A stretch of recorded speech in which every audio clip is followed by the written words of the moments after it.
Charlie Vann here with LC. LC, how are you doing today? And I want to thank you again for taking your time. Yeah, hi, I'm good. Moving tomorrow, Oh, that's so fun. yeah, I've got a lot going on this week. But Well, at yeah, least how are you doing? I'm doing good. I mean, I'm here in Dallas, so it's starting to get a little warm again. Although today it's like 70. I'm like, oh, stay that way. How's Yeah, it in Atlanta? it's only like it's not super hot to yet. It's only 1 o'clock, but I went outside my patio a little bit ago, and it was only like maybe 75, 7. It's under 80 degrees. That's perfect. Yeah. See, I like last time I went to Atlanta, I think it was about this time a year ago. It was like 95. And I'm like, you know what? People in Atlanta and Dallas can relate. Like, so when it's 75 or 80, we're like, you know what? That's fine. That's This is doable. good. This is like, well, I'm from Florida originally, so it's like anything under 70 is like winter weather to me. What part of Florida? From Tampa. Oh, nice, nice, nice. Yeah. My grandparents lived in DeLand, Florida, for a long time. My dad's from Miami, so yeah, I definitely understand Florida. Florida's like it's so interesting. Whenever I describe Florida, other than the humidity, it's like it'll rain for like 10 minutes, and then the sun comes out, and then it'll rain again. So if you're trying to go to the pool, Yeah, no, it literally was like that. Like everyone in our neighborhood, like everyone in Florida just has their own pool in their backyard. And when I moved here, I was like, wait, no, we just have community pools. Gross. I didn't realize that that's like everyone does that. Now it seems not weird at all. But when I first moved here, I was like, wait, why doesn't anyone have their own pool? But Mhm. because literally, even if you live in like a trailer, you have like a above ground pool or Mhm. something. Like everybody has a pool. So I would be like calling my friend down the street. We lived on a cul-de-sac, and she'd be like, or I'd be like, you want to come over? Let's go swimming. And she's like, well, it's raining. And I'm like literally 10 houses down, if that, if no, probably not even 10 houses. And I'm like, well, it's really sunny here. And it's like, I, just down the street, it's like It's like pouring. your house happens to be that one cloud that Yeah. comes over. You're like, are you kidding me? We're not going to the beach today. Wait, just give it. My Right. grandfather was always, just give it a couple of minutes. Just give it a Yeah. couple. That's how my grandpa is too. He lives in Florida still as well. My whole family does, except for like my parents live here. But yeah, they're always just like, just wait like 30 minutes. Tampa seems to be such a hot spot now. I have friends that have family there that have moved there. Like, what do you think makes Tampa stand out? Honestly, I haven't really been back much Mhm. since we moved. I moved in 2006. I was like going into ninth grade. So I was like 14. I couldn't drive or anything. So it's not Mhm. like I was really like doing anything other than what my parents were doing. We're like, we would like go to the mall, go to the movies, and like sometimes we go to the beach or sometimes we go to Busch Gardens. But that was really it. And my whole family, though, extended family, all lives like on both sides, like Mhm. semi in Orlando. So since we've moved, if we go back, we usually go back to Orlando. Mhm. But Tampa, from what I understand, apparently it's like really fun. I was gonna go this summer, but obviously that's not a thing that I can Yeah, do. 2020 has been quite interesting, especially with traveling. I mean, how are things right now in Atlanta been the last couple? I mean, just with COVID going on, restaurants and that, what can you say about the area right now? Yeah, I mean, I feel like I haven't really been like out to many places, honestly. Hmm. Because the one venture I did have, I did end up getting COVID. So I was like, all right, Ooh.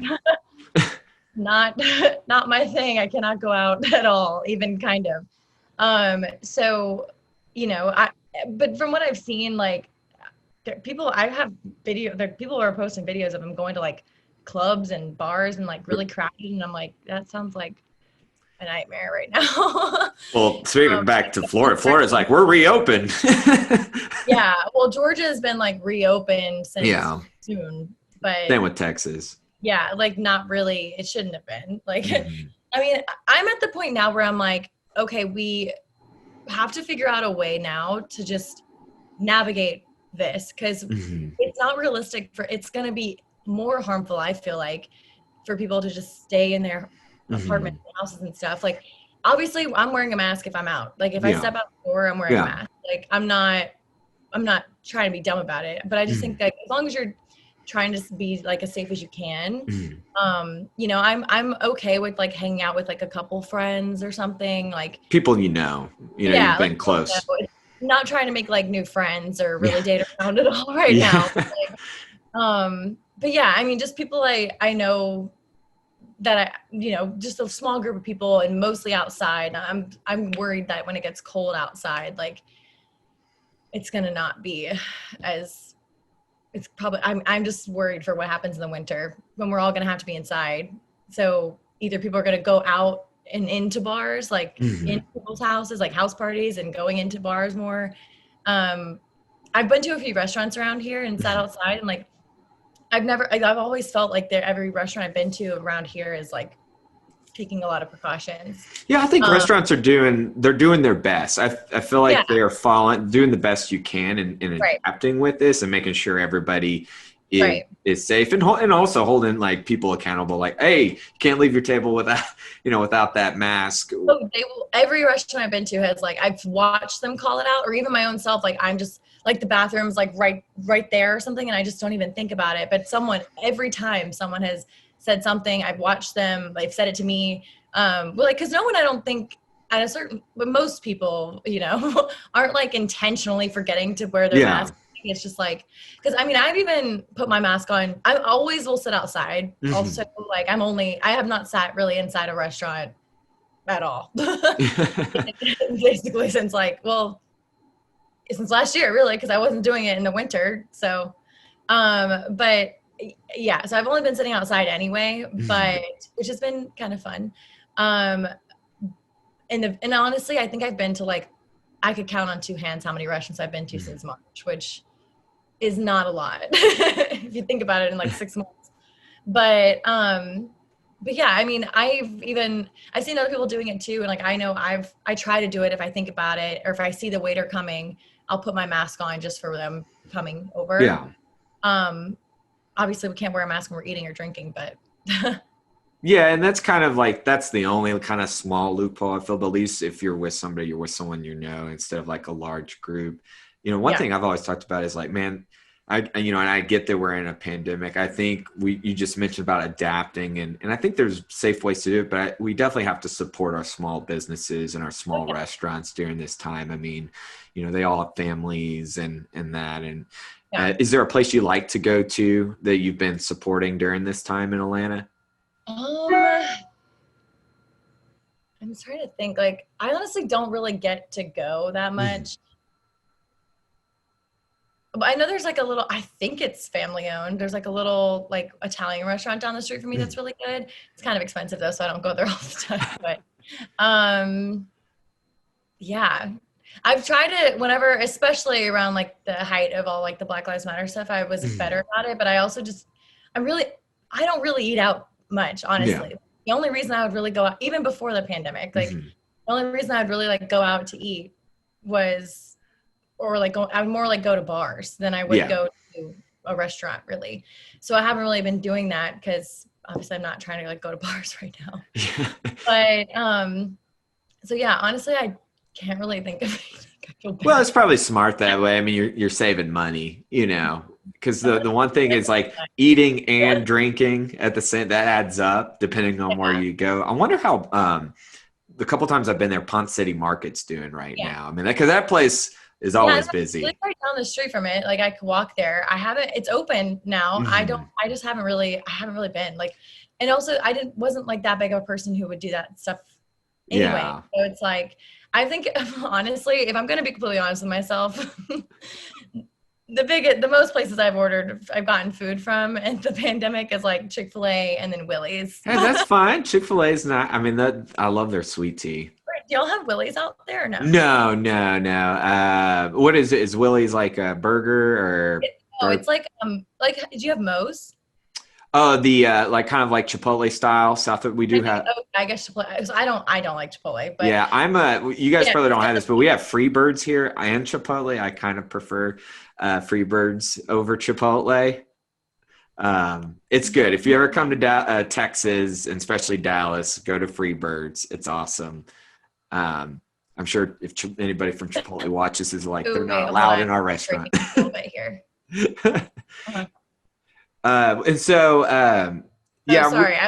My computer. I was like, Oh no, my computer. no. That's. I mean, it's kind of how Zoom is. It's like it just freezes for a second. It's like, but no, we don't have. We have, but we have some places. Very few Mo's are like popping Yeah, up. Willie's But better than Moe's anyway. I really, will. I will die on that hill. are you like chicken or steak?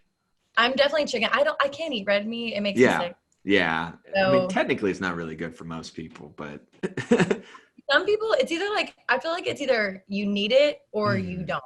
Yeah, yeah. Like there's, people. I don't know. I just always get. I would always get sick when I was little too. Like every time I ate red meat, and I just like didn't. So I think I just naturally gravitated away from liking it because it just didn't make me feel good. Well, I just feel like chicken goes good with everything. There's so much you can do with chicken. Yeah. So it's nice. You can have fun with it. You don't feel bad after. Right. And I honestly, I feel like I should just be vegetarian at this point because I don't really eat chicken that much anyway, but I don't like cooking any raw meat at all. Like, Yeah. except for some reason, turkey bacon, I don't feel weird Oh, about turkey. turkey bacon's great. Yeah, I don't know why. For some reason, it doesn't like register in my brain that it's like meat from an animal, I guess. I'm like, it It's just like doesn't. this magical, mythical meat. And also, I have an air fryer, so I just like throw Mhm. it in the air fryer so I don't have to like actually touch it. Well, I mean, the thing with chicken is like every time you make it, you're like, oh man, I hope I don't get salmonella. Like, you're like, is this pink? You're like putting your light on, like, oh, is the lighting wrong? Is this like, Yeah, no, I actually like will probably overcook chicken. Oh, same here. here comes my cat. I Oh, will hey. overcook. Hey, Blue. I will overcook chicken because I'm like so paranoid about it. So I don't Yeah. really, if I buy chicken, I usually go buy already made, but it's like Mhm. frozen, like, slices of chicken or whatever. I just like put them in the microwave, put them in the skillet, whatever. So seems fancy, but it's Do you ever not. do the pre-frozen like chicken patties and just Mhm. like you just heat them for like I don't know, you put on like Yep. 320 or something? Yeah. Put them in the skillet so I can like pretend like I'm cooking Yeah. something. That's fine. It's still cooking per se. I Yeah, mean, cooking in a skillet is not easy. no. No, not at all. Now the big thing is like those green eggs. I don't know if you've seen those. Those green eggs. Yeah, Yeah, those are huge now. I definitely do not know how to use that, but and I think because I live in apartments, so like I don't think I could Same. even if I wanted to. Yeah, it's like why do you have a green egg in your Yeah, I don't know the rules there, but I'm pretty sure that's one of them. But yeah, air fryer though changed my life. Yeah. Oh, I've seen a lot of people. But it's changed my life. Do you have an instant pot? Though everybody keeps recommending me to get an instant pot. I have seen that everywhere. I don't have one, but I have a crock pot that I've used like maybe 3 times in like 4 years. I did try to. I made actually made it for the first time in years. I used it a few weeks ago, and I made chicken noodle soup, and it was actually like really good, like really really good, and really Oh, easy. nice. But it just takes a long time. Yeah, just soups in general take forever. I mean, they're good. Homemade soup, like whenever I go over to my parents, my mom probably start in the fall, she'll do homemade potato soup and Yeah, vegetable soup. And I'm like, oh, it's so good. But it feels like it takes a whole day. yeah, it definitely does. Now, as far as everything, so the show aired, Love is Blind aired last February. How's life been since that? I mean, I know we've been in a quarantine, but you talked about going to restaurants and that. Do you get spotted a lot more now than No, before? No? never. Yeah, never get noticed. I think because my hair is darker than it was in the show, and Mhm. honestly, that's really like the one of 2 times I've ever had my hair lighter. Like highlights in my hair, I guess. And it just happened to be when I was going on the show. And so normally my hair is this color, like before and after, but like, Mhm. I guess people didn't know me before, so they don't recognize me. And there was a few times like right before the pandemic started that we would like go out and stuff. Like we would all go out, um, like pretty often, I feel like, especially once it got closer to like airing. Mhm. But like right when we got off the show for about like a few months after the show, we would all go out all the time, and then we kind of fizzled out, and then it kind of kicked back up right before the show was coming out again. But I would only get recognized like if I was with the guys, like, Mhm. or like, because the girls, I don't think at the time, at least, I don't think they were really getting recognized either unless they were with the guys from what I've heard. But like I don't know. I'm sure. And also Amber like dyed her hair blonde and was brunette in the show. And like Gigi had like longer hair and now her hair shorter, I think is what it was, or vice versa. I can't remember. I think her hair was longer on the show. And so like, I think people just didn't recognize us because, but the guys look exactly the same. So I remember there was actually one time where we were at this bar in like over by like the new Braves stadium called Sport and Social. And I was with people from the show who like weren't really aired on like their stories weren't really shown on there, but they were on the show. But like we ran into Damien and we weren't expecting to that night, but we were just like, oh my God, Damien. And like we hung out with him basically the whole rest of the night. And people kept coming up to, they would ask me to like take pictures of them. And I was like, or whatever. And but I just thought it was funny. And Damien, I feel like he just kind of felt weird about it too. I'm sure he's gotten more used to it now, but at the time especially, he was like, this is just so weird. Like he's like a little overwhelmed. Like he's like, I can't even walk like across the bar without being stopped like 10 times. So I was like, oh, really? How sad for you. You're getting your drinks because you're on the show. How sad. So that was really the only reason I was like, I wish I could get recognized just so people would buy me free drinks. Well, I mean, you're very now active on Instagram, and you have a podcast now too. Congratulations! That Permission to Enter, a little plug there. Yes, it's so exciting. I've always wanted to start a podcast, even before the show even was a thought in my brain. So, I finally convinced one of my friends to do it with me. Well, and that's awesome. I think I do another podcast with a buddy of mine. I think that's always the more authentic and like, cause you know each other. And I've got to hear a couple episodes. The chemistry between you and two is so great.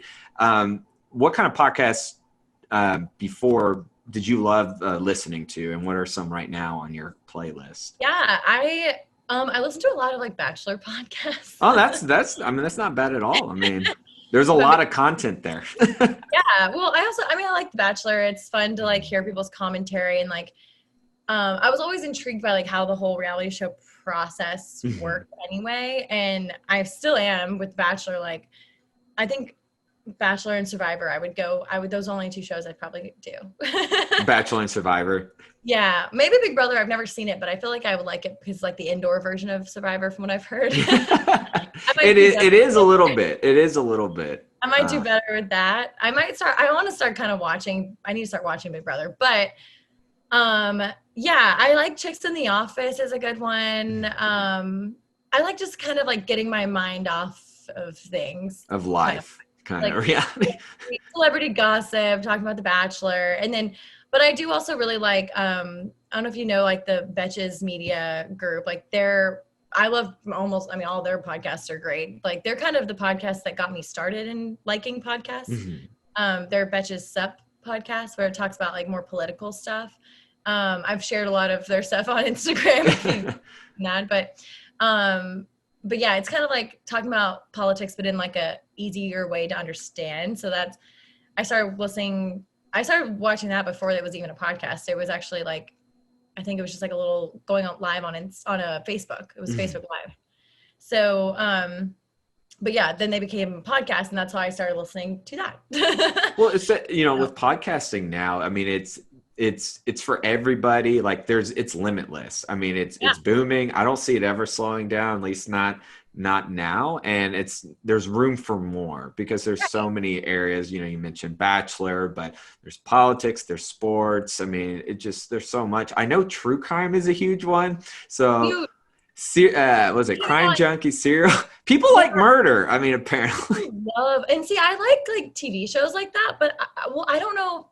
I don't necessarily like documentaries. Yeah. I feel like, but I don't know. Like I feel like I need to try the true crime ones because just because they're really popular and I should just listen to them because of that. But since I have a podcast now. Yeah.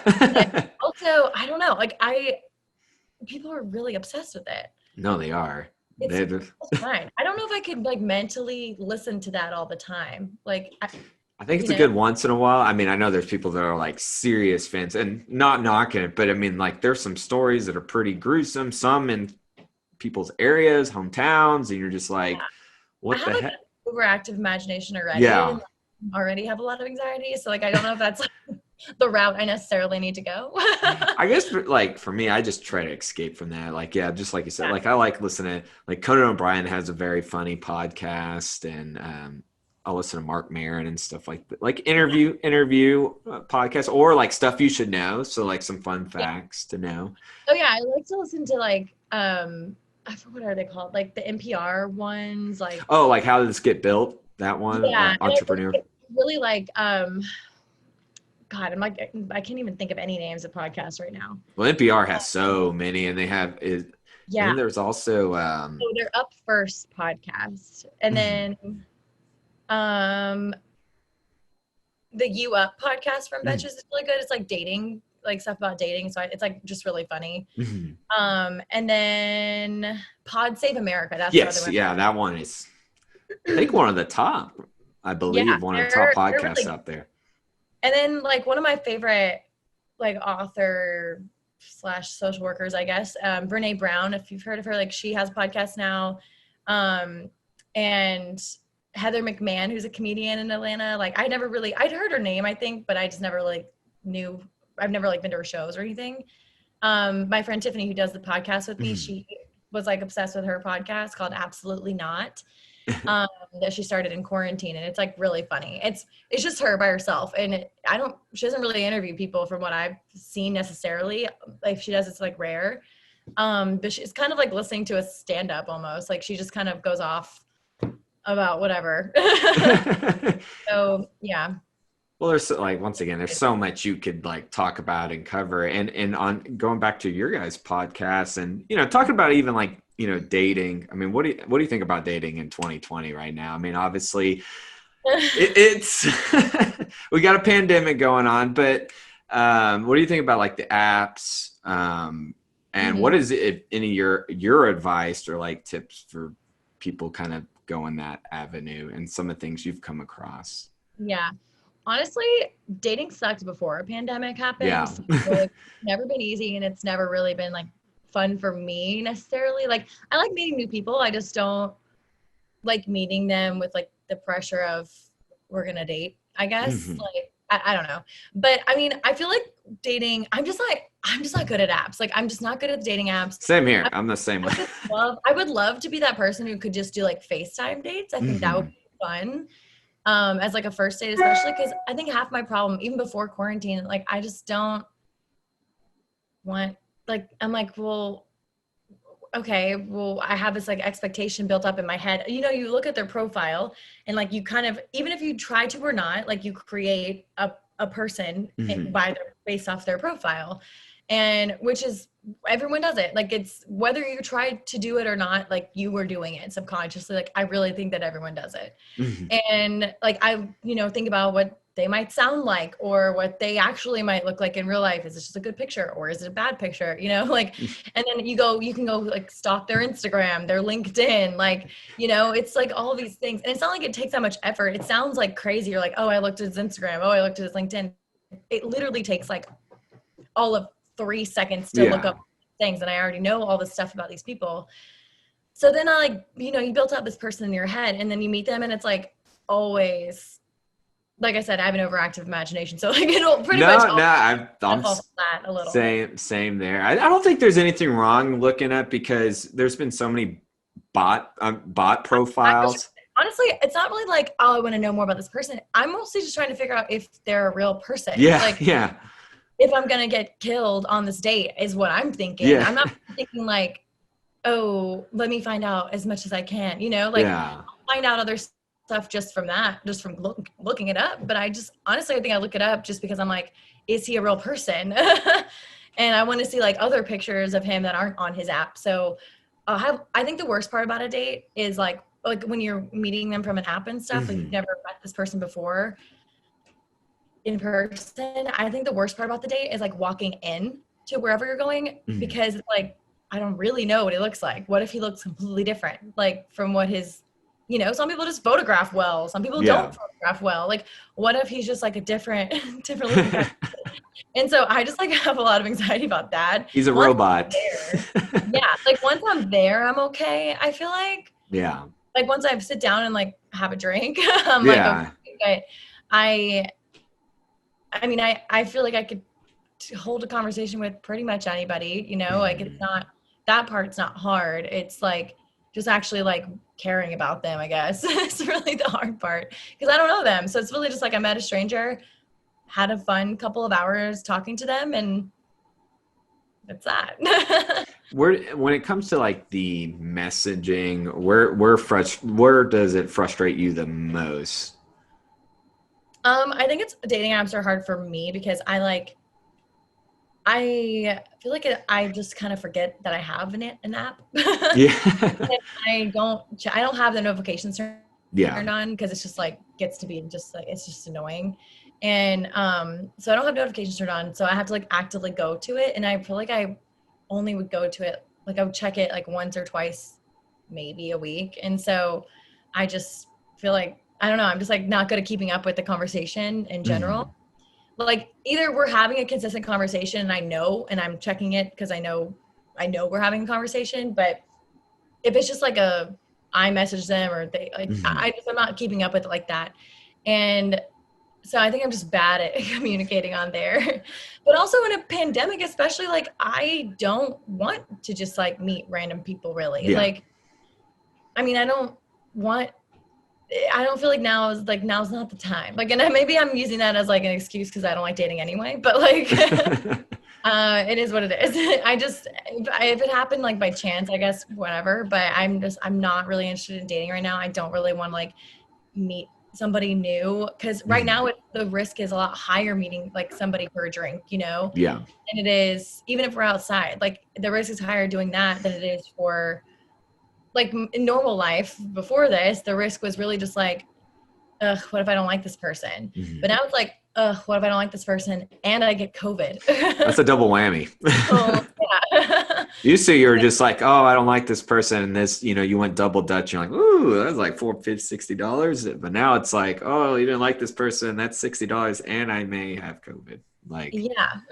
so triple So whammy. like, yeah, it's like really one of those things where I'm like, I would rather just like talk on an app, like a Yeah. face or whatever. But then I feel like, I don't know, I feel like that's weird to ask and it shouldn't be, but I feel Yeah. like in the people that I've talked to, like it would be weird. Like they would think it was weird or Mhm. something. I don't know. Do you think it's also just It's because weird. we're even pre-COVID, such a society that lives on our phones and texts and emojis that we've lost this capability a little bit to like, I'm the same way. I'm not the best texter. I don't forget to text back. It's just like, I feel like it turns to small talk, dating or no dating. Even my friends will be like, oh yeah, not the best texter, but like this is like what I just find the more engaging. So I just feel like like sometimes you'll have that message and you'll end up Yeah. on the date and it's like silent, like it's like, okay, Mhm. it's a one-way road on this conversation here. And you just kind of see that there's Yeah. nervousness right here. Well, it's also weird to talk on apps because you don't know them. It's hard enough to just talk to your friends over text that you Your cat do, just did like a super jump behind you. But like running around all behind me. But um, I'm surprised he hasn't. Normally he jumps like right up here. yeah. But right now he's just like being a little psycho. Yeah. Jumped to my bed and now he's just like, It's probably just happy you're home all the time. That's what I I'm, felt like. Our pets are like, this is not bad. yeah, I think he's been a lot more. I don't know what he's like chasing right now in my bed, but he's like going nuts. But I think he's been a lot more. I don't know, a lot more like mommy-itis. Yeah.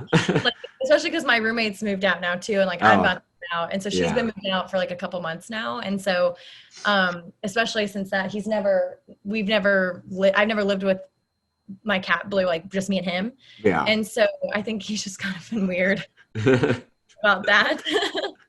So sometimes he needs his alone time, but like a lot of the time, if I leave and come back, like he is like yelling at me, Really? He's like, where have you been? like like just screaming at me, and Yeah. I'm like, I'm sorry. I had to go to the store.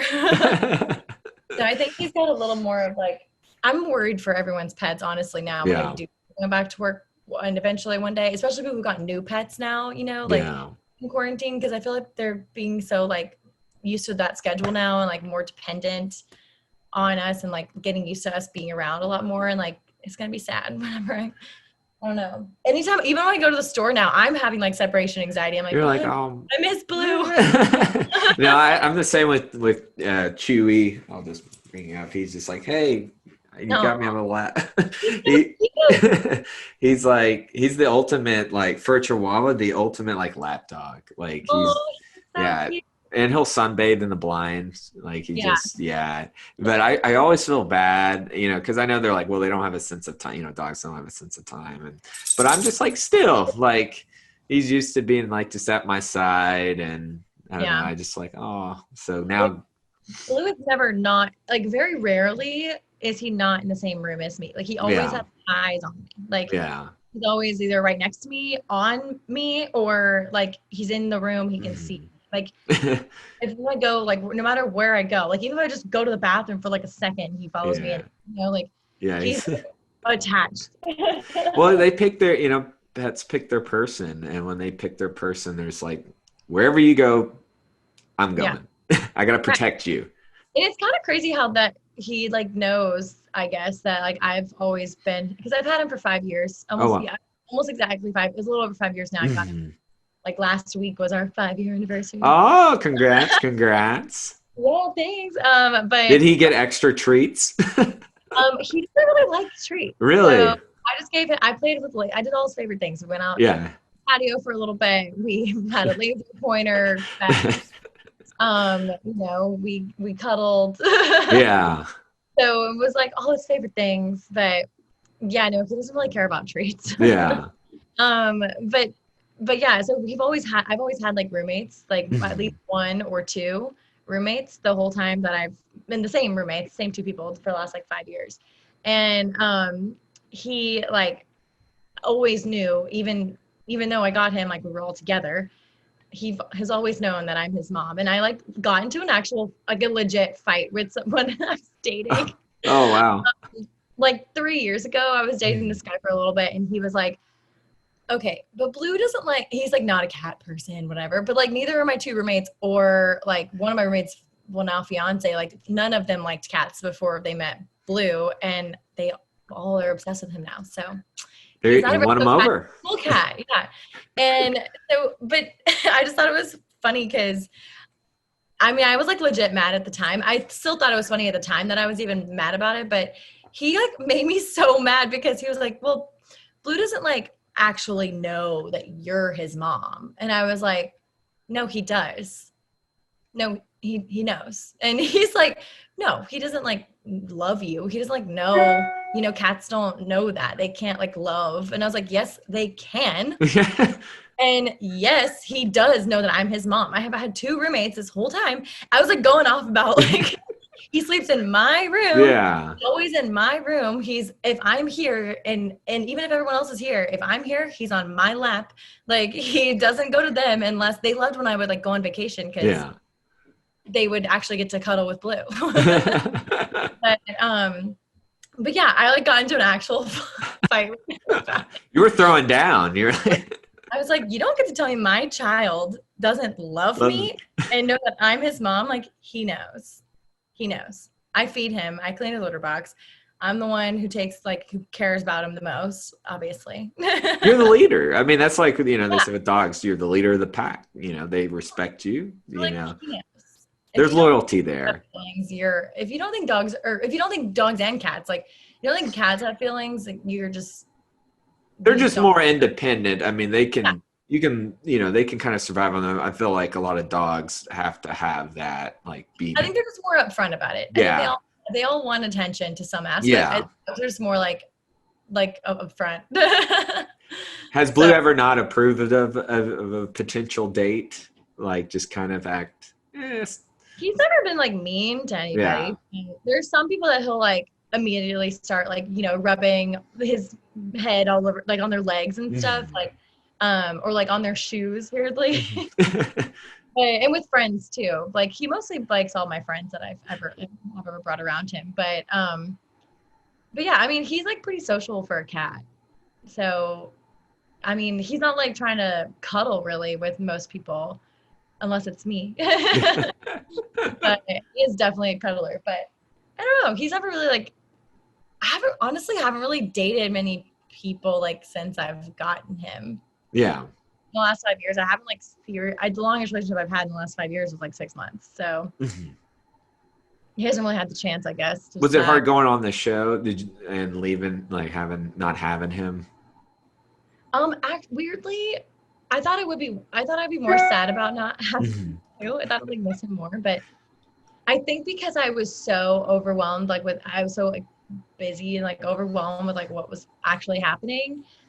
And also I didn't have my phone or my computer or like anything and no contact to the outside world.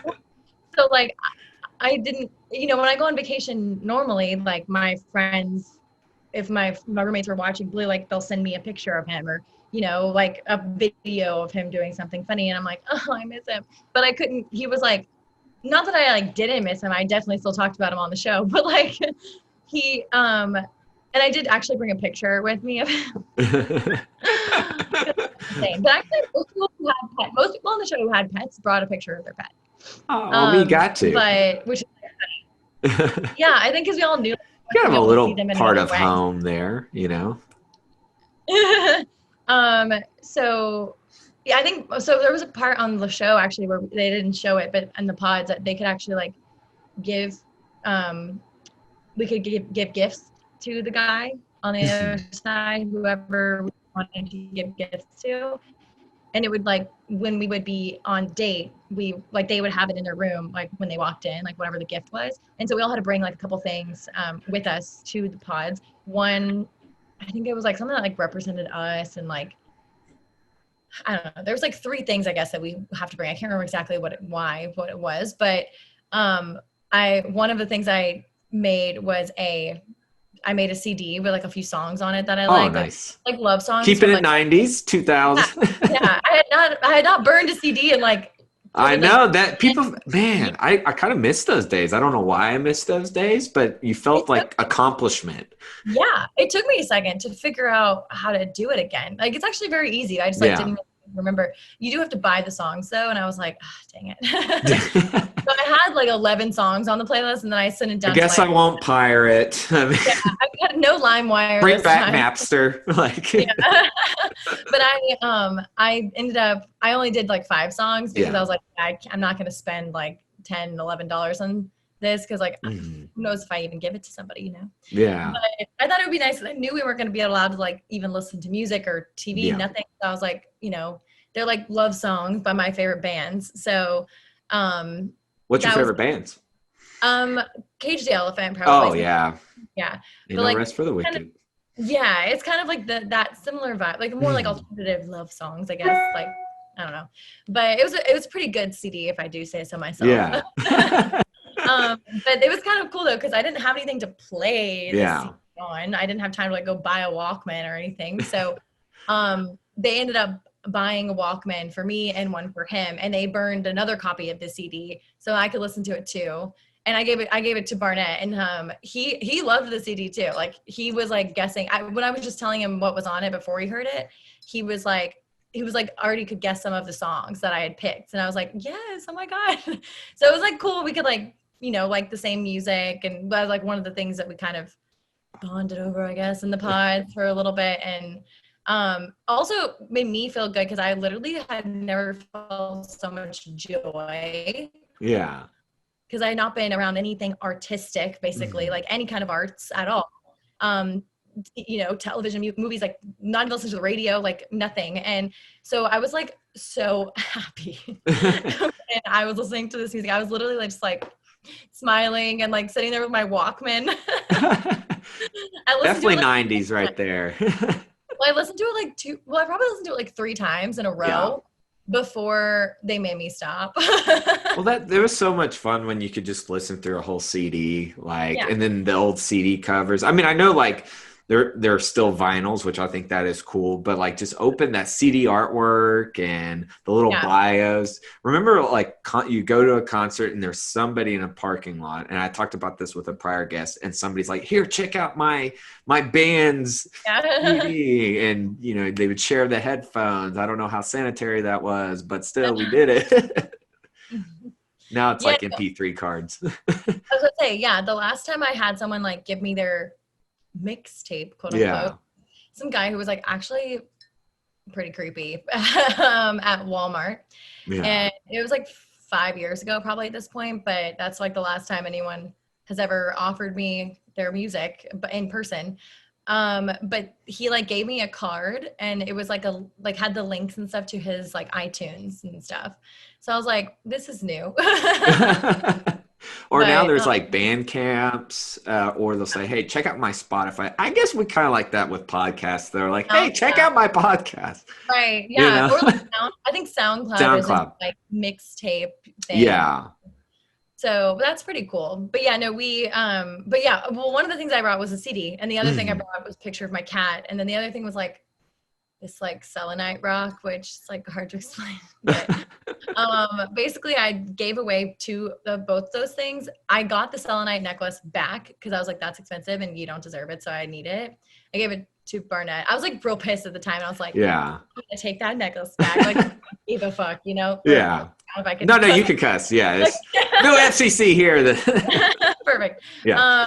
But yeah, so I got the selenite necklace back. Good, like thankfully. But I had my own copy of the CD, so I didn't get that. And also I have it on my iPod or my phone, you know? So, but the picture of my cat, I did not give away. I was like, I actually can't even physically give this away. So that's what I should have known. I wasn't going to get engaged because I was like, I don't even feel the need to give him a picture of my cat. So what's the weirdest gift you've ever gotten from a guy? Weirdest gift? Or maybe something that's like, I don't know if it's weird, but you're just like, wow, that's interesting.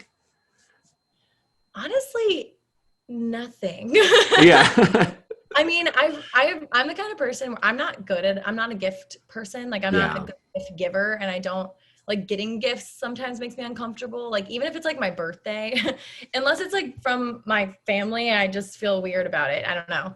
Because if a friend gives me a gift for Christmas and I didn't get them one, I'm like, shit. Like I'm a terrible person. Like, but I didn't know they were doing that. Yeah, I didn't know we were doing the gift thing. So our gift is our friendship. Yeah. I'm like scrambling trying to find them. So but or you just like Venmo, let me just send you to it. Literally, I'm like, let me buy you a drink. Yeah, I mean, that to me, that would be a good gift. You want to buy me a drink? Exactly. It's more like, yeah, we're doing we're having an experience together. As long as you're not giving scratch offs. I always felt cheated and what is it, the white elephant or Secret Santa, if somebody gives you a scratch off, I'm like, okay. Unless you win stuff from it. Yeah. Then they might feel I see how this goes. Yeah. But nothing, like I'm very much the kind of person where if you even think to get me a gift, even if you give me like a flower you plucked in like the apartment, whatever, like the grounds at the apartment like that I am living at, and if you just like even think to do that and bring it to me, I'm like, oh my God. Like I'm very easy to get gifts for because I will literally like anything that anyone will get me because I never expected them to want to get me anything in the first place. So yeah, I haven't really gotten many gifts from guys. I don't know, outside of like, you know, Valentine's Day or my birthday or Christmas, I guess. There's only really one guy that I've dated long enough to get gifts like that. So I don't know. Now, you mentioned arts, and I know you've mentioned on previous interviews that you had a theater background, correct? Do you feel like that helped you being on the show just because performing and being, no, not at all? No. Because unfortunately, that was me being my own self. Yeah. It's easy playing a character. You know, sometimes it is easier, I feel, playing a role. It is. Compared to playing just being yourself. They're like, be yourself. That's the issue sometimes. At the end of the day in theater, I could have at least had the excuse if I'm being a crazy person or like can't stop crying every 5 minutes. Like, it's in script. Yeah. Script, you know, whatever. But it's like my real life, and it felt weird. Like you would think that. And I feel like I could speak for everyone when I say this, but maybe not. But the first like day or two, it was weird with the cameras and stuff because obviously I did theater and I'm not used to that, like cameras and stuff being in my face. So I think a lot of that played to my advantage. Maybe not to my advantage because I feel like I just it was like kind of weird at first, but it was like it was more like I would be doing and saying things that I normally would do or say, but I feel like I was like trying to catch myself because I know I make weird faces. I cannot hide my face, like my facial expressions, and so they did catch a few of them in there where even I caught myself in the moment, and I remember thinking in the moment like, oh my god, I'm making a bitchy face right now. And I have a post on my Instagram about like just me. I screened like just pictures of like the faces I was making of me just kind of like side-eyeing people. I thought it was funny because I wasn't really like trying to side-eye. I would think, I don't know, I just like wasn't doing it consciously, you know, like I don't know. I think There are memes on that? I guess that is. no, well, there's no memes. Oh, okay. I thought there was like memes. I was like, oh man. No, but like I took pictures of my own. Oh, okay, yeah, like on the show, and I put them on my Instagram, and I was just like, so I think I said something on the caption of like the face you make when people say they haven't watched Love Is Blind because they don't like reality TV, and it's me just being like rolling my eyes, like. But I don't know. I thought it was funny, but yeah, I feel like I was not really as much overthinking about what I was gonna say or look like. After the first like day or two. Like you kind of, even honestly, after the first couple dates, I feel like I just kind of forgot the cameras were there because when you're actually in the pod, you don't really see them. Yeah. Or like you do, but you can't like, you can't like look at them. The first day, I remember the first few dates, I was like looking directly at the camera. A guy would like say, because there's people behind the camera. So like, like I know, like in the very beginning too, I think they didn't realize that we could kind of hear them in the back as well. So sometimes we could like hear them talking. And then I don't know, like they just kind of, I think I lost you here. Oh, can you hear me? Yeah, I think it froze a second.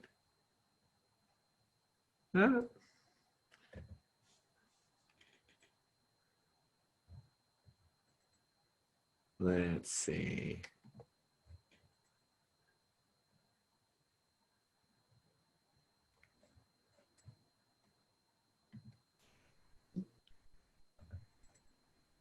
Okay, wait.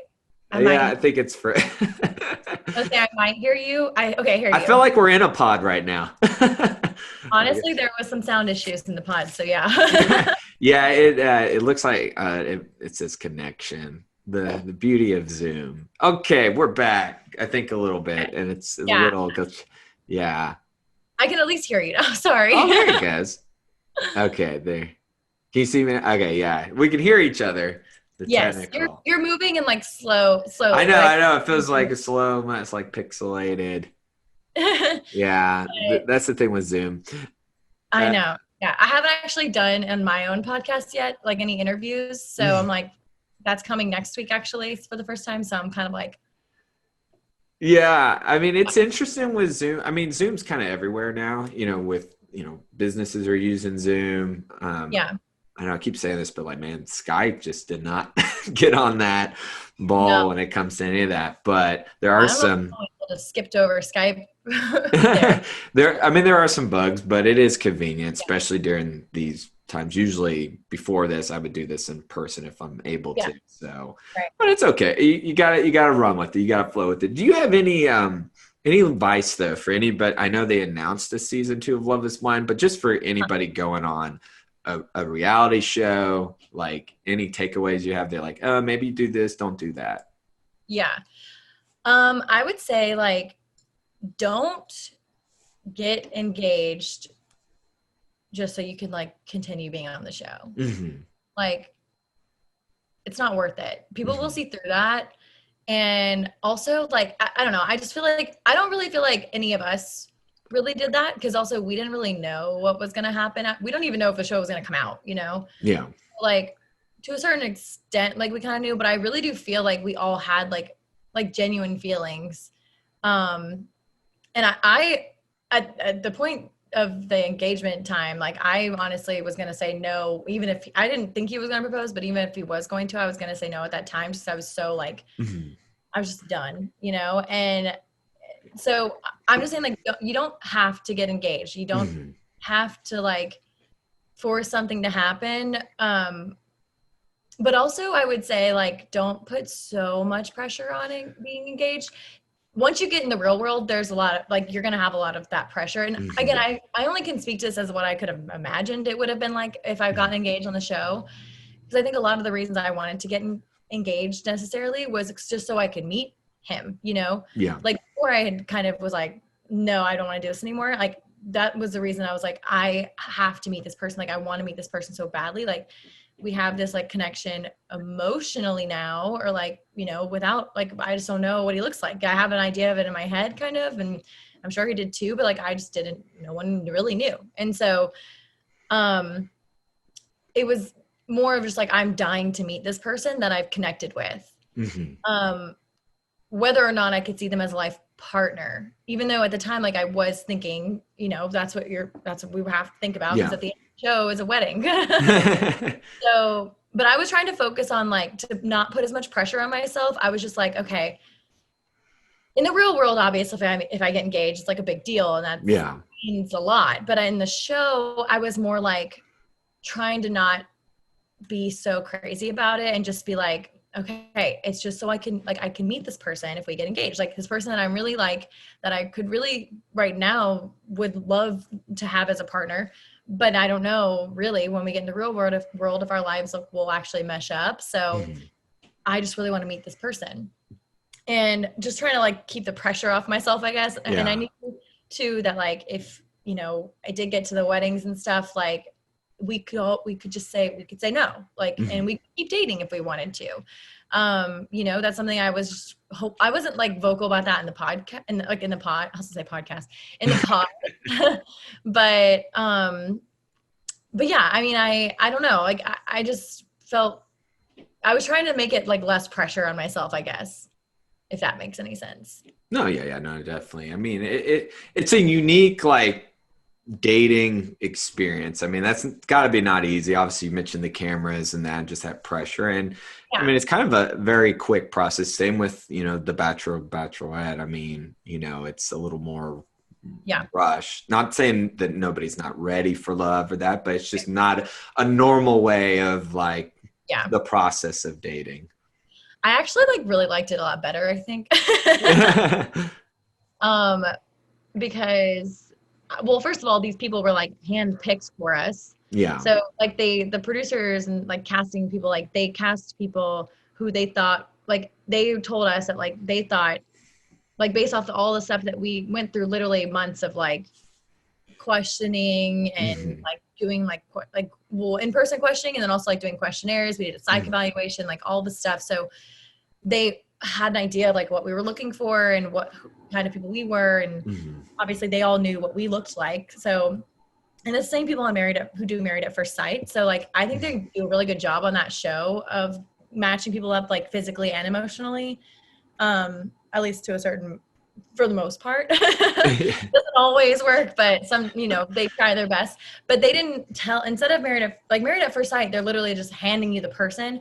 For us, they handed us like a group of people, and they were like, yes, there's one or two people on the other side that we handpicked for you, that we know, like we really think that you will hit it off with. But they didn't really tell us that. They didn't tell me that until I was already off the show. So I didn't know that. Well, I guess like maybe they may have mentioned it, something about that like before the show, but I know when I got off the show, they were like, oh, that's not like, oh, this person is who we thought you would connect with. I was like, wait, what? And then so, you know, it just kind of, they didn't want to tell us, like they weren't gonna like lead us in that direction. They just wanted it to see kind of, it really was an experiment. Like they really wanted to see like what was gonna happen, like if we would naturally gravitate towards the people that they thought we were going to. And I don't know if we did. I still don't know. Like, so it all worked out though. I mean, everyone who got married on the show stayed married. They're still married. So it couldn't have been that far off. Well, it seemed like, I mean, it still seemed like it was a unique experience, and I'm sure, you know, yeah.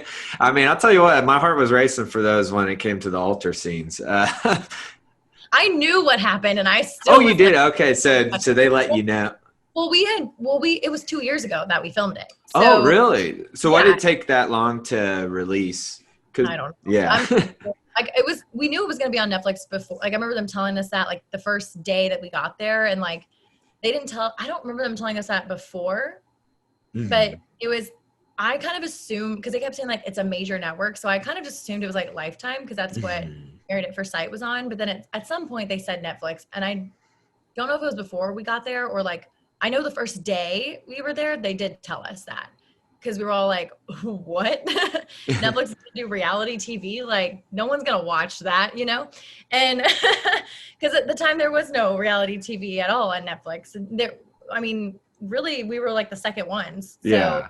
it was like The Circle, and then which had already come out on other places. Yeah. So it's kind of just like I don't know. It was just like a weird. It was very weird that we were like, why is Netflix? No one's gonna watch this. So I think it was more like calming for us because we were like, okay, we don't not have as much pressure because we're like, who knows if they might even change their mind. Like they don't even whatever. But I don't even remember what the original question is. I just went off on the tangent. Oh, no, that's okay. I think I forgot the original. Well, I mean, one thing that was cool though about Love Is Blind, then Tiger King came out too. So everyone's binge watching Love Is Blind and Tiger King. So I mean, it was kind of perfect timing that it dropped February of earlier this year, and because then quarantine happened, which obviously that wasn't awesome, but people needed things to watch.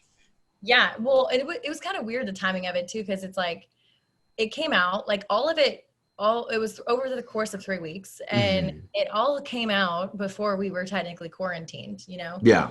So and it was a big thing like before quarantine even had happened. I felt like people were talking about it, and but then when quarantine hit, it like hit a whole other level of craziness. Like just no one expected how crazy that was going to get. But even before quarantine though, like it was still crazy enough to where like they were all being interviewed on these Good Morning America and Ellen show and like all this stuff. Like that all happened before we went into quarantine. And just like so it was already crazy, and then quarantine happened, and it was like a different level of crazy because people who really liked reality shows or dating shows were watching Love Is Blind before quarantine. But then after we quarantined, even people who didn't watch those kinds of shows were watching that show because they didn't have anything else to watch. And they were like, well, I've heard about this show a lot, so I'll watch it.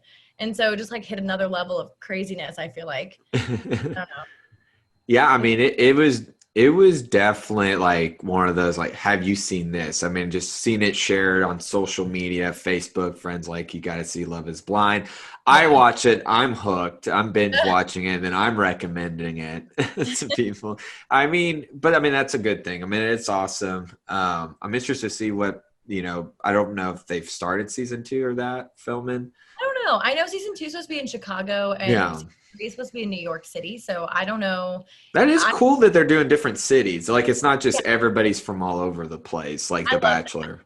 Yeah, I think that a lot of problem with The Bachelor when they get off the show is like one lives in California, and the other one lives in North Carolina. And like they don't want to move necessarily, So it's kind of I think it's good. And also even if one person did move after they were on The Bachelor, like for that person, like if it didn't work out, then I feel like I would have some kind of like resentment too. If like I uprooted my whole life, for this, it didn't work out. But I mean, it is what it is. But I mean, sometimes it works out on The Bachelor, but Married at First Sight is like that. Yeah. So, and I think they have like a pretty good success rate from what it looks like. I've actually watched a few of that in quarantine as well. I didn't watch it until like January. I was like, okay, well, before my show comes out, let me watch Married at First Sight to see what other shows like they've done. Like, just see what the thing is. But yeah. So basically, it's all weird. Well, I'm sure it's not long before they come to Dallas, only because there's so many Dallas people that go on The Bachelor, Bachelor. I mean, we have a few, Rachel Lindsay's from here, JoJo, Sean Lowe. So and I'm also interested to see what they're doing, adaptive wise. Obviously with COVID, I know a lot of film production and TV productions had to take protocols as well.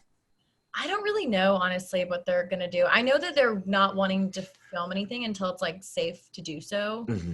because I don't think they want to do like where the Bachelor, they're like the crew like can't leave, you know. Yeah. Oh, there's some cat again. But No, like, that's like yeah. I don't think they want to do that necessarily, but Yeah. also you can't really do that in the show Yeah. because like most of the show, like yes, you can do it for the pods, but then you get engaged. The pod, we only filmed in pods for like 9 or 10 days. So Yeah. the rest of the show, the whole thing, I think was like 8 or 9 weeks or something like that. And so the whole show, it's filmed. He just literally moved my camera. He's Like helping you out. He's like, hey. rubbing his face on my computer. But yeah, I think the whole show is about like they want to take that connection of emotional connection into the real world and test it as well there, and then have the weddings and stuff. And I don't like you can't really have like your quote unquote normal life if you're not allowed to go anywhere or do anything, and you're not going to work. You know, like they were doing all that. Like when they were filming, the cast was like going to work and hang out with their friends, their family. Yeah. Like, you know, so I just feel like it takes away from like the whole point of the show, really. Yeah. So I don't think they really could do it probably until there's a vaccine, honestly. So I would think they would start filming next year, but I really don't know. Yeah, it's interesting times for sure right now when it comes to a lot of things, and you just got to be extra careful. Did you have to take a lot of time off from work for the show? I mean, was work okay? It's like, oh, I'm going on a reality show. Actually, but I work at a different place now, but like the Yeah. place I worked at before, like didn't really love the job, but I mean, it was fine for Yeah. what the time being. But like, they were actually like really cool about it. Yeah. Like it was really exciting, and it was only going to be like 2, maybe 3 weeks. Okay. So if I got engaged, it would have been about 3 weeks, and Yeah. then but I didn't get engaged, so I came back after like 2 weeks. So I actually had PTO saved up for that. Oh, there Except you for go.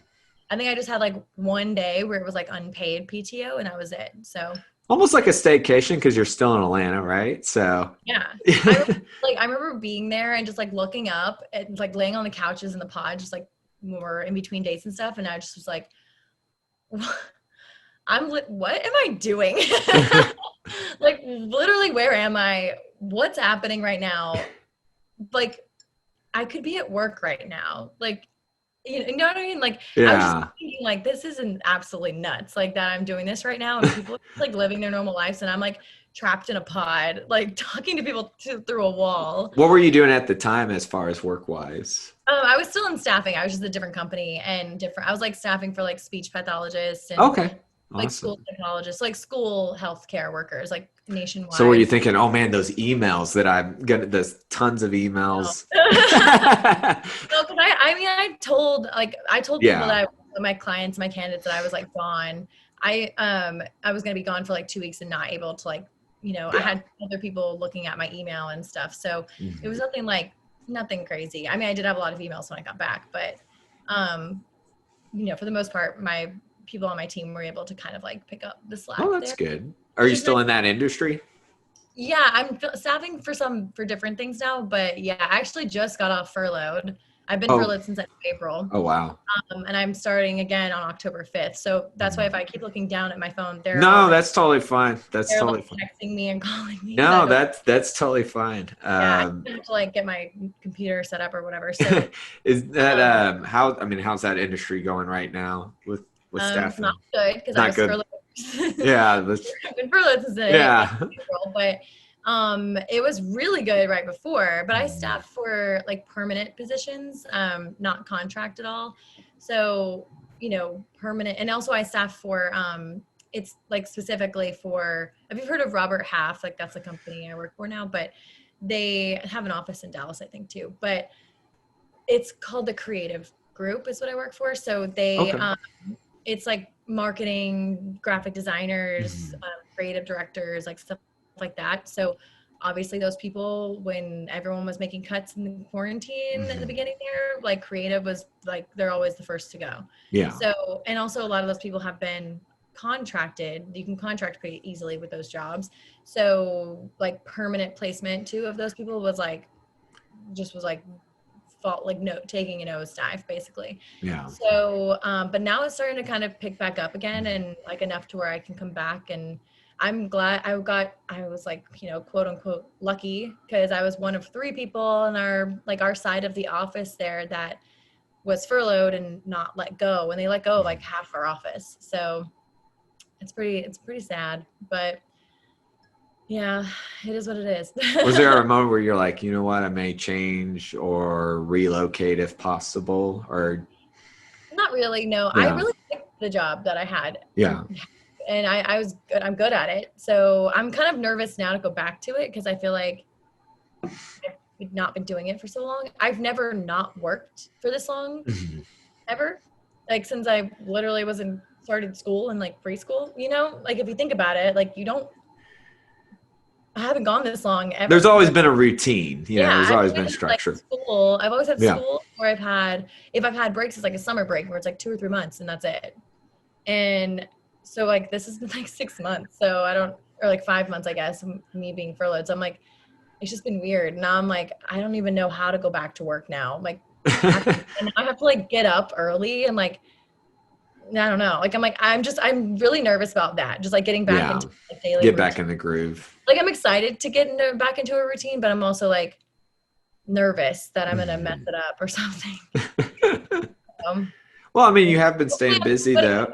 I You have been staying busy though. I mean, I'm always seeing you interacting with people on Instagram. I love you and Carlton's chats that you have on Instagram. know. Sometimes I'll go live and I'm just like if I'm drinking too, I'll be like pop in here and see how it's going. I usually only go live like when I'm drunk, so I need to stop doing that. That's when you get the best stuff, right? I really have no filter. Even I don't have much of a filter without alcohol, but I really have like no filter when I have like alcohol in my system.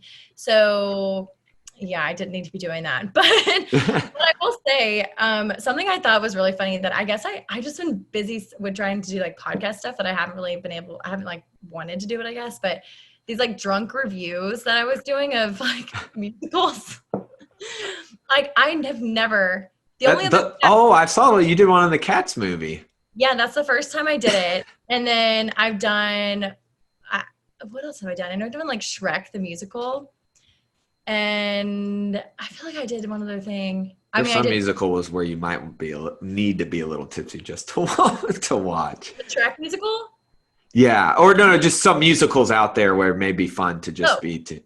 Yeah. Well, honestly, I one of my favorite things to do is like go see, before quarantine now. Live performances. I love going to see shows and like a little bit of wine and stuff. Yeah.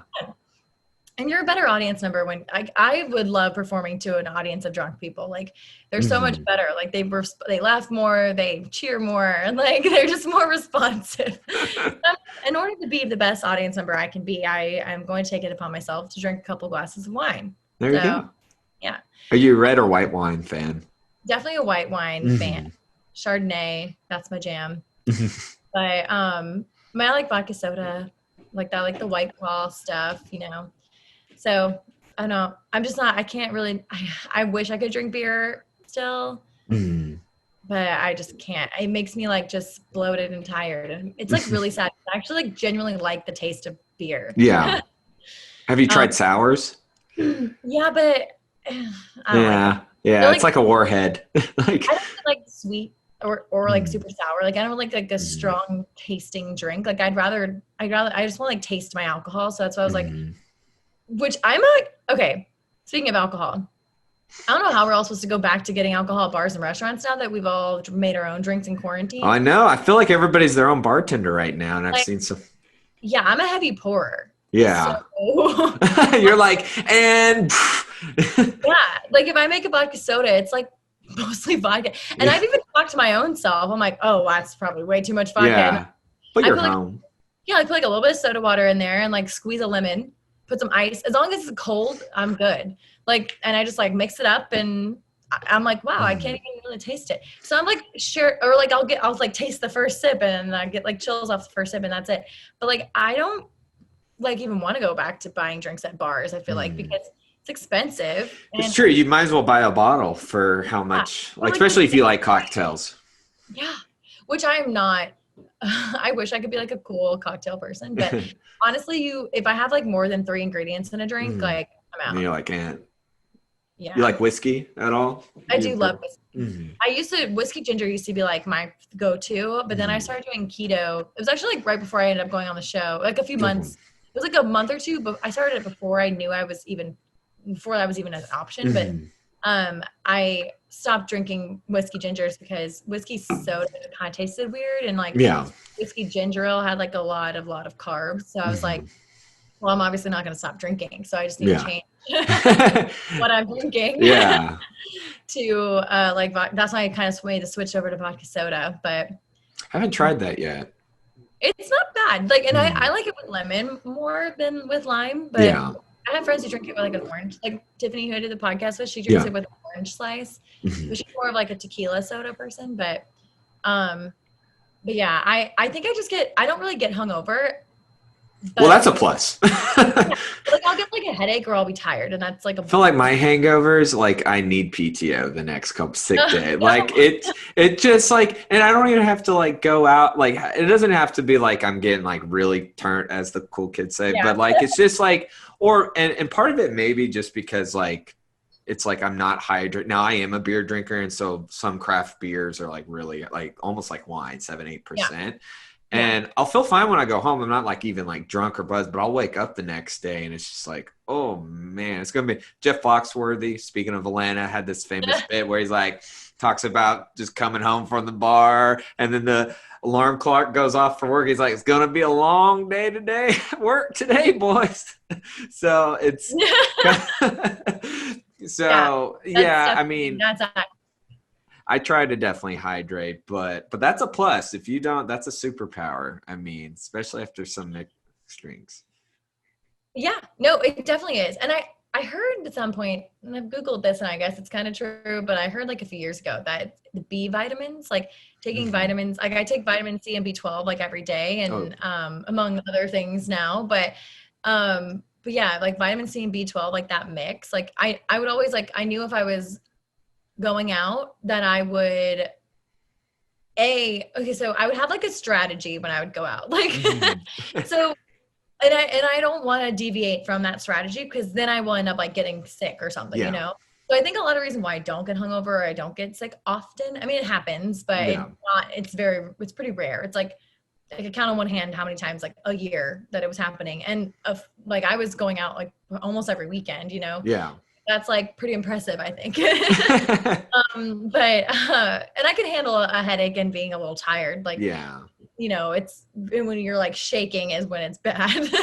See, if you go out on Saturday night, you unfortunately can't just run a Chick-fil-A on a Sunday and have a nice chicken sandwich. But I used to live, my old apartment, lived right outside of a Willie's. Like it was literally right there. So I feel like I would just like crawl over to Willie's, get some nachos and like crawl back. That sometimes is a cure. Something greasy, just eat that, or a Waffle House. Go to a Waffle House. Well, you know, we're in Atlanta, so we definitely go to Waffle House. But I've never been to Waffle House like sober.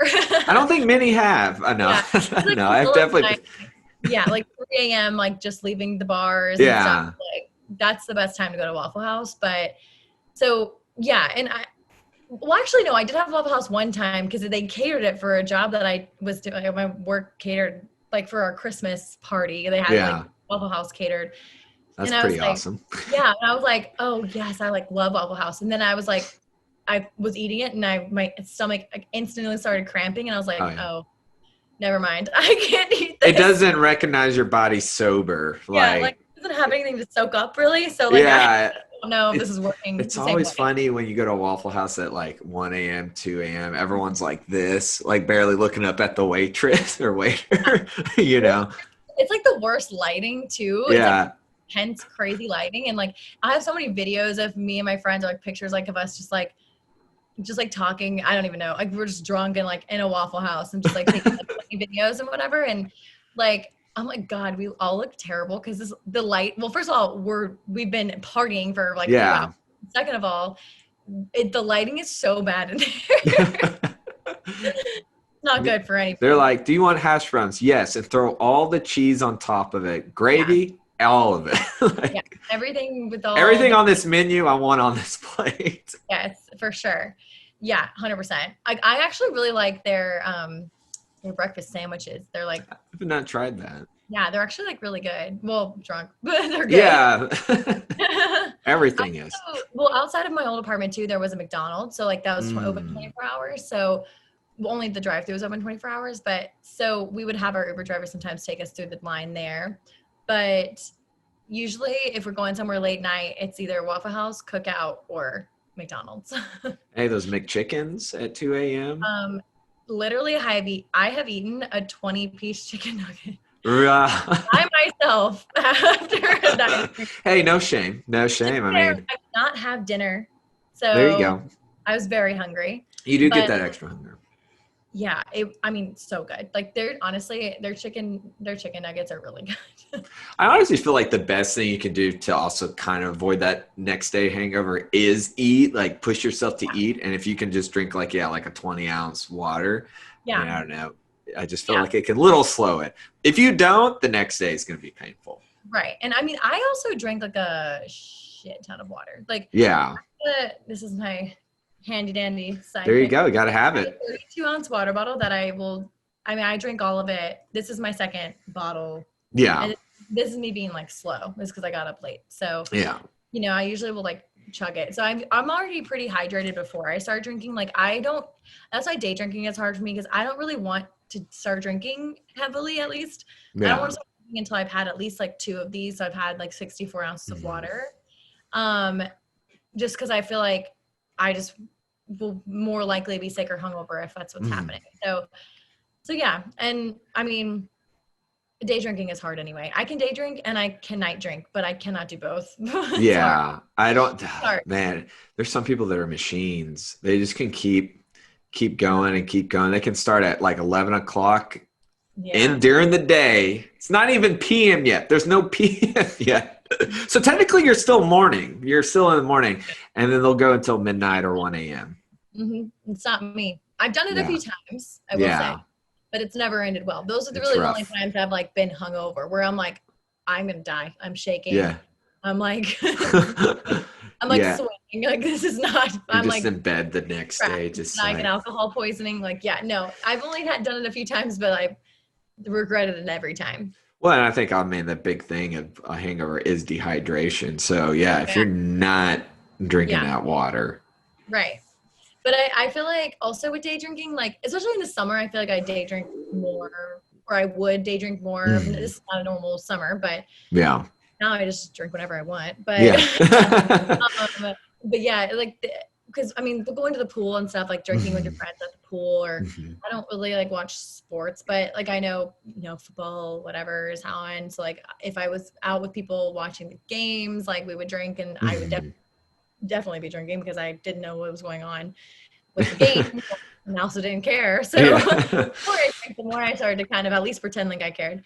But yeah, but then I'm like hungry, obviously, by like 5, 6 o'clock. And then I don't like to eat and drink at the same time. Like, I don't know why. Like I just, when I'm full, like, or eat, like, it doesn't like quench my thirst, like I want water when I'm drinking. It's literally, I drink water or I drink alcohol. That's literally it. So I just want water when I'm drinking because it like feels better when I'm eating, I guess. But, it's a good balance. It's a good balance. Yeah, but then I'm like sobering up and now I'm tired and I like don't want to go out because I'm tired. Sometimes you're just fried, especially in the summertime in our states that are a little hotter. You're like drinking, even if you don't drink that much, you're like drinking, you're chilling out at the pool, and then you're like, man, I could sleep for hours. Yeah, drinking in the sun and at the pool, like it's hard. No, it is. What do you like if you do go to that sporting event? What are you drinking there?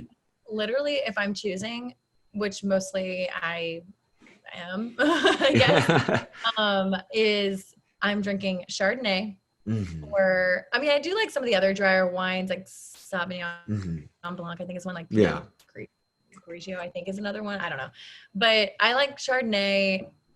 That's like my go-to, and then I'll have like a vodka soda, or I'll have like usually if they'll have like White Claws or Trulies or something. Yeah.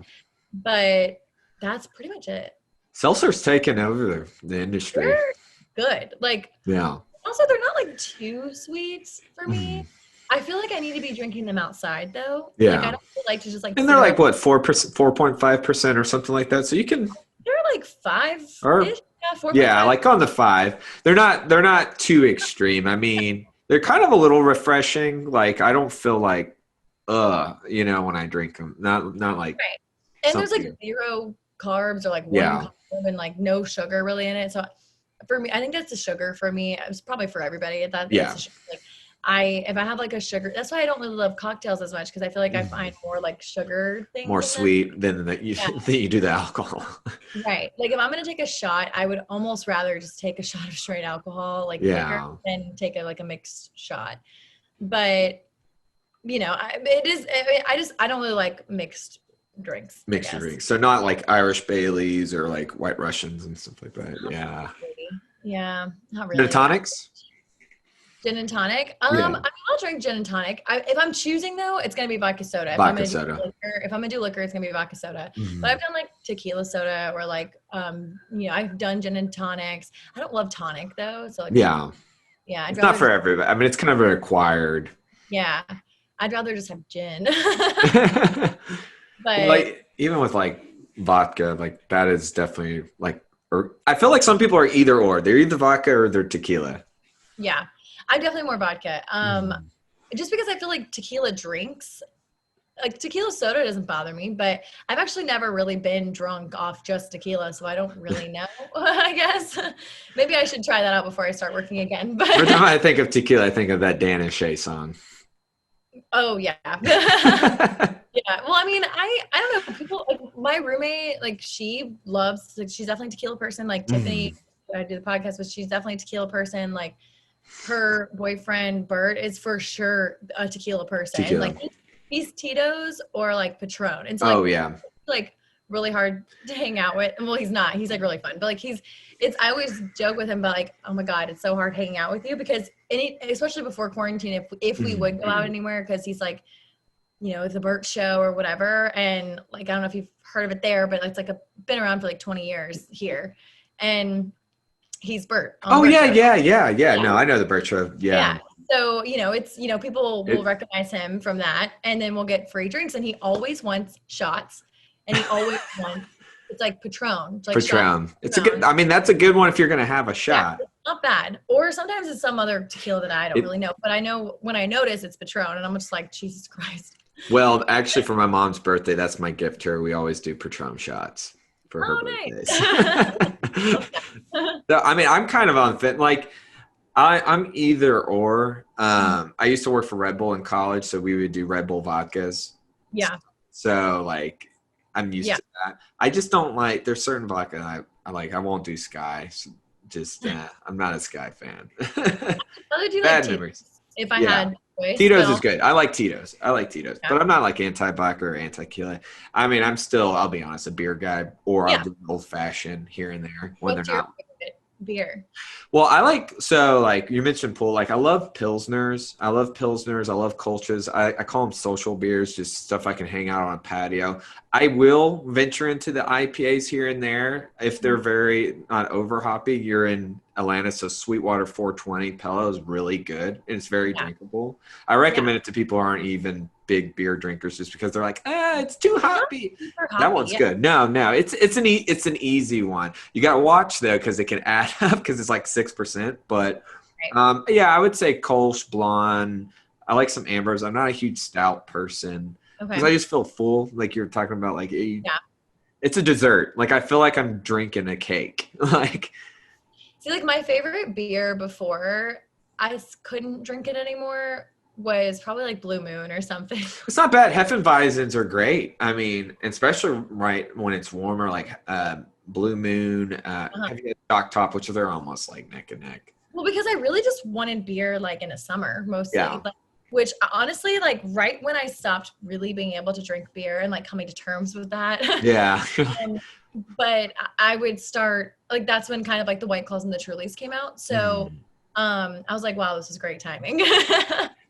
Well, and Rather now like Bud drinking. Light and Corona have seltzers. Yeah, I know. And actually, like, okay, don't judge me, but I actually like, really liked Bud Light.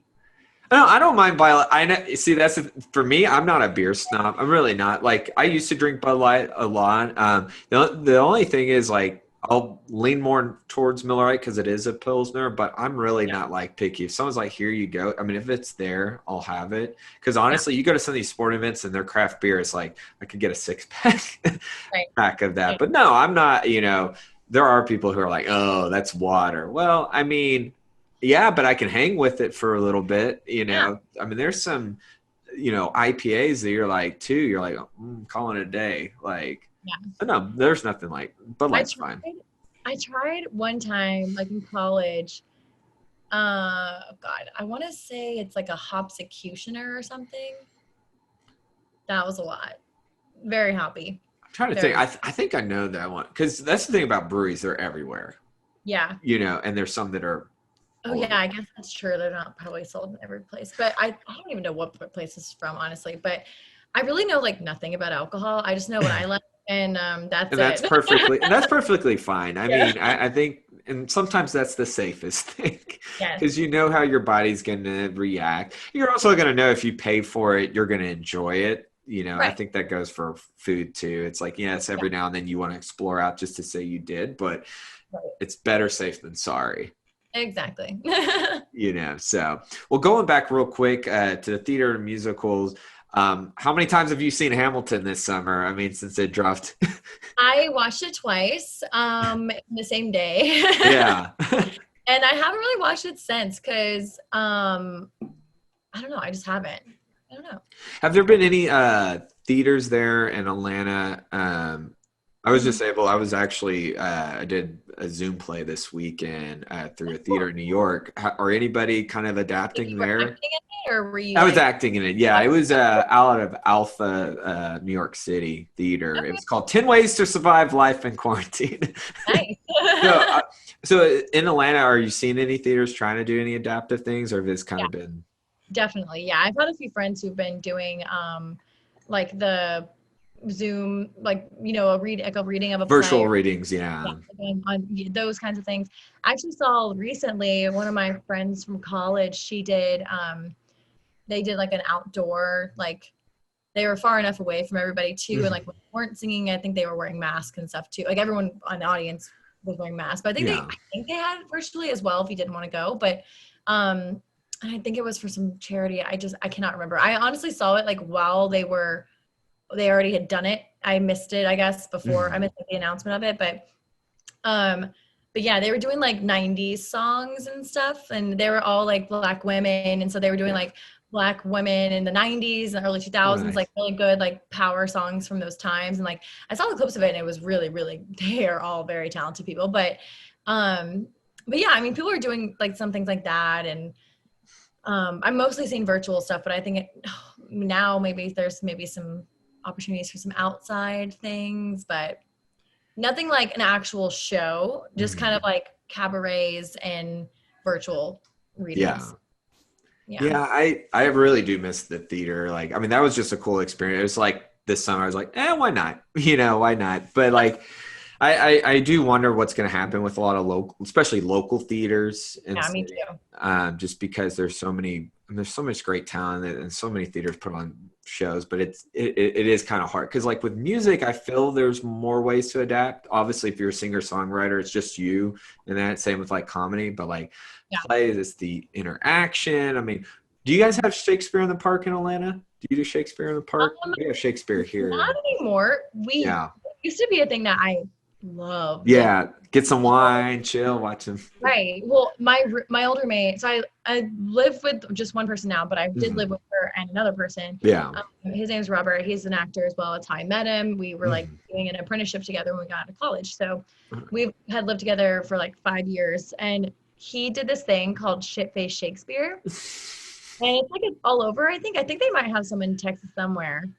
But I think it like was created in like Ireland or I heard of something. that. That's an Yeah, interesting. but it was literally sold out. I mean, it Mhm. was like a black box theater kind of thing. Mhm. Like that they did that. It's called like the Village Theater, but it was so funny. And they did the same show every week. Like Mhm. it was only Fridays and Saturdays. Sometimes it was just Saturdays, depending on like sales and stuff. But like the year that they canceled it last year, like last summer, I think, like right before last summer, which is so sad because they were literally, it's not like a massive theater, but they were, I mean, it probably holds like 100 people, but I mean, it would be packed. Like people Yeah. would like bring in chairs for people and stuff. Like, and it was the funniest thing I've ever seen. Like you could see it every week and it'd be something different every time, even though it's literally the exact same show because one person, it was like a condensed version, like an hour-long version of Midsummer Night's Dream. Oh, nice.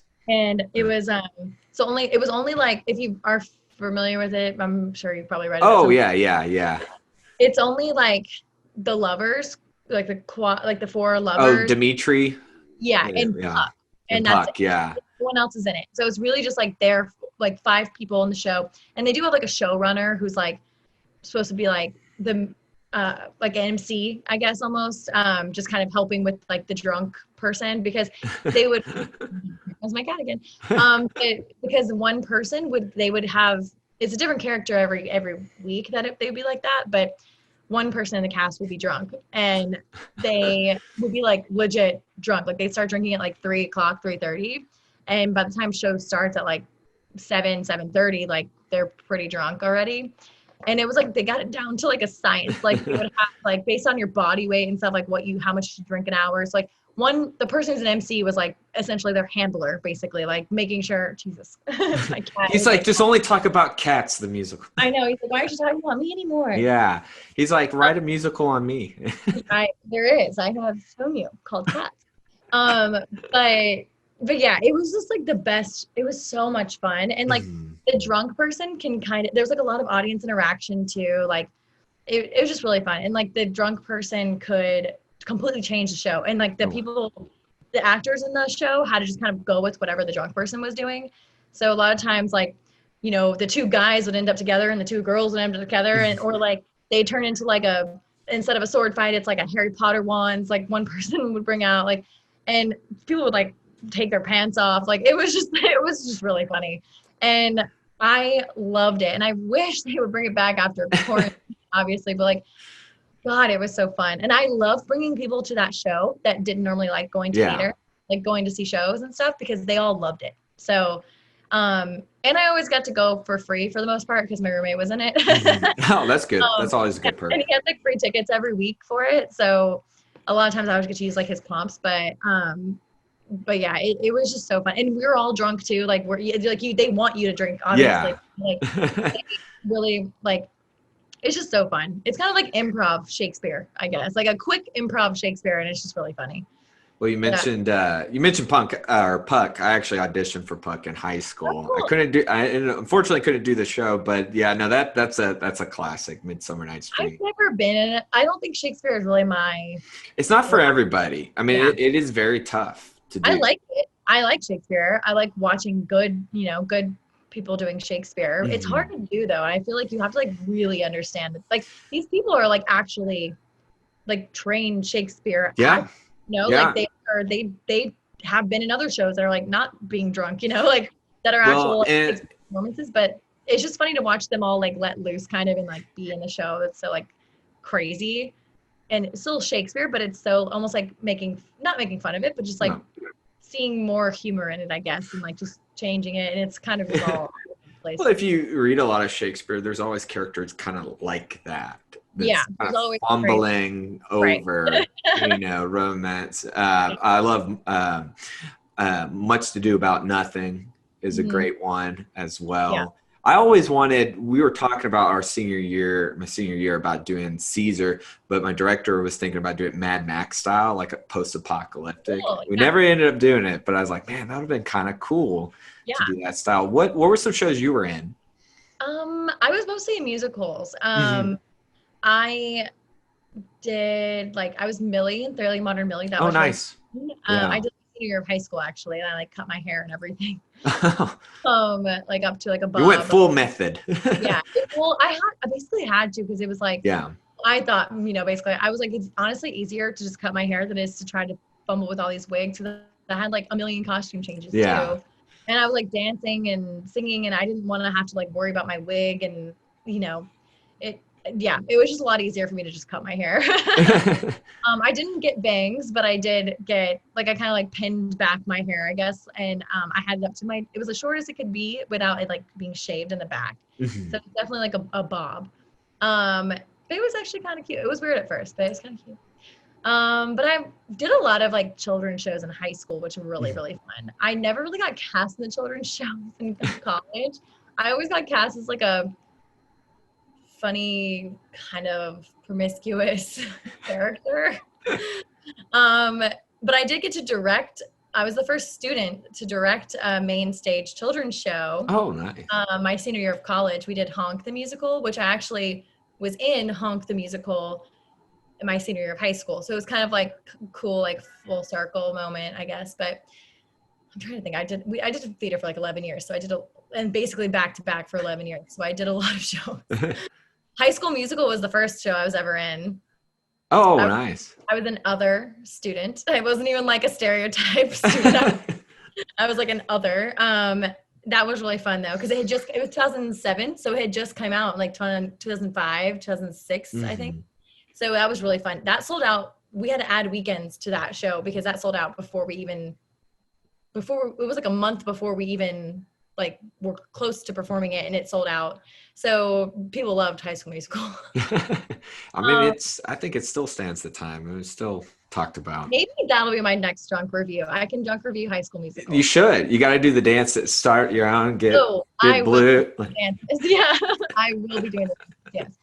And singing both, all the songs. Otherwise, what's the point, really? But yeah, I would say like High School Musical is really fun because it's my first one. We did Alice in Wonderland. We did that seems fun. Who were you in, Allison? Well, that was the second show I was ever in. Yeah. So that was like I'm trying to like go in order of IMDb, like doom. Yes. But because otherwise I feel like I can't remember any of them. Yeah. Stay in them. But Alice in Wonderland, I was a few different characters. I was the Daisy. It was a children's show. It was like a junior version of the show. So it was pretty cool. And then Willy Wonka, I was Violet Beauregard, so that was fun. Oh, wow. And I got to chew gum on stage for the first time ever. And I know that's a big thing. You like your big gum.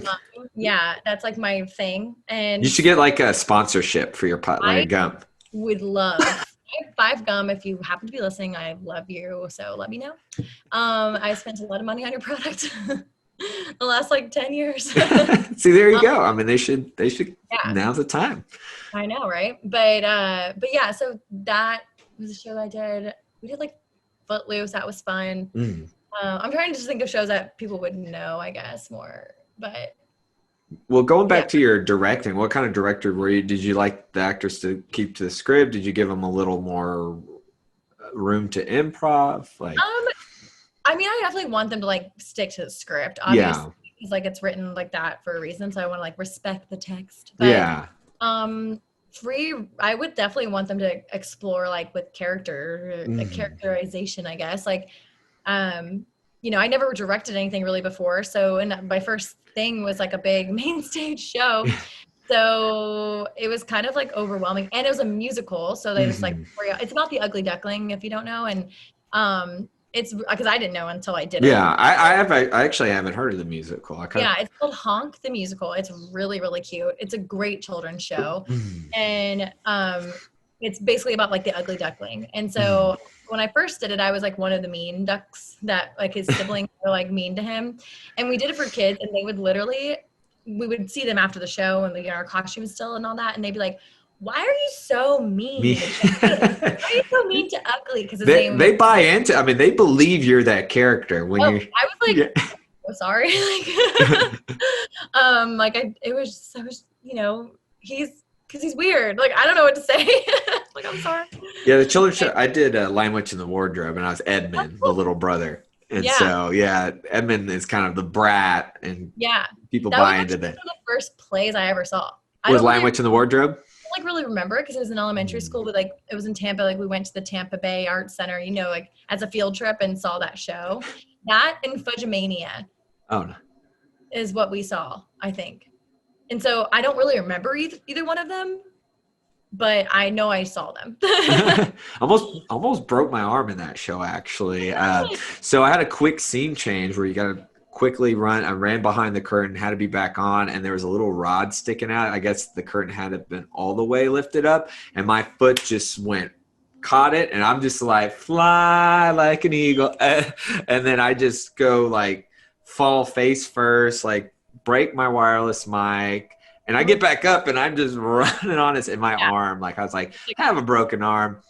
I just project the whole entire time. My like limp arm here. Yeah, luckily it wasn't like gruesome or anything, and it was fine. It was just the funny bone. But I was like, it was just hurt. I was like, just keep going. Yeah. And my director afterwards was just like panicking, like lawsuit, like a true thespian. Love that. Well, that happened actually with Puck too. There was a scene, I think it was with Dimitri, just like supposed to hit him with a tree branch, and he actually broke the branch across his face, and you just see his face like, oh, but our actor kept going, but he was of course in pain. I was like, that's always. God. I mean, have you seen in your involvement any mishaps where you're like, oh, and like got to keep going? Sure. Yeah, I've never really like fallen or anything. It's nothing like that, but like. There's definitely times where, like, I did the only straight show, I guess, that I've really done. I've done, like, 2 or 3. And, I've done, I guess, like 5 at this point. But the first one I ever did was called Epic Proportions. And I'd never heard of it or anything. It was one of my favorite shows. It was, like, the funniest script. Like, and it was good for, we're in Georgia and the Bible Belt, it had, I'm not, like, a super religious person, but it was funny, like biblical jokes, I guess. Yeah. And even I was like, this is hilarious. Like, and people in our class, like, were a lot of them were very religious and stuff. So they were like cracking up. Like, it was a good audience for that, I guess. And it was still like a little raunchy, and it was just like really funny. The storyline was cool. Like, it was very upbeat, and it was one of my favorite shows ever. But it was like a show about a movie. So like we were filming a movie in the show, and I was like in charge of my character was like in charge of all the extras. And so the audience is extras, and like we have other, like it's like some involvement there, and like we have all the people in the like on the show, like on the stage that are extras too. And we actually took this show to a competition as well, and like didn't win that, but I did win the Best Actress award. But we didn't win as a whole. But but it was just such a fun show, and like there was the movie we were filming is like a big Roman like. There's like gladiators and like all the things like Caesar and like Medusa. There's like a lot of weird stuff. Not Medusa, but just like stuff like that. Like like Rome, not Egyptian. I guess I was wrong, but like Roman, I guess is more what it was. And so we had this roll out, like the set that rolled out that had like columns on it, and it had probably like 15 steps going down. It was like a big. With the columns and stuff, it was kind of looking like you're outside the building, what it was supposed to be. And the guy in the script for the movie, we had to film this over and over and over. Like we were filming it over and over and over again. Yeah. And in the show. So like, when you're if you've ever seen a movie being filmed, like they literally do the same scenes, like over and over and over. So the scene that we were filming was this guy falling down the stairs over and over and over again. And it, like something would always go wrong. Something would happen. Like in the script, it's written that's what it is. But then something actually did go wrong, and the whole, like he fell down and the staircase completely detached from the unit that it was on. And thankfully it was funny in the context of the show, like it was easy to kind of pick up, but I kind of had to just be like, okay, cut. Like, who made this set? Like it was a little more, we had to. Are you okay? And like, I'm like, are you okay? Like it was. And this person's not a stunt performer, correct? They're not a stunt performer. He's like, well, they learned. Seniors in high school, like they earned their stunt card. Yeah, he definitely did. I mean, he liked doing that kind of stuff. Like he was falling in a way that it wasn't like really hurting him every time. Obviously, like, but that time he fell, and I guess the way he landed, like it just completely detached the staircase from the other part of it, from the platform, and like it fell. It was loud, but in the context of the show, it didn't like, if you had seen the show before, you would know that. Like my parents had seen it a million times. They're like, whoa, oops. Like you played it off well, I guess. And I'm the one in control of the whole thing, because they're like I'm the one like directing the extras and stuff, and like it's all extras and then that one person. And so I was like, my character, I guess, was just, it was easy for me to, like, I was able to like kind of laugh too and be like, oh my God, are you okay? Like genuinely asking like, are you okay? Yeah. And he's like, yeah, I'm fine. I'm fine. But it made sense in the show. So it wasn't as bad. But there was one time where I did a 4-person show in college called Title of Show, if you've heard of it. Mm. It's a musical, and the whole thing is song, the whole thing.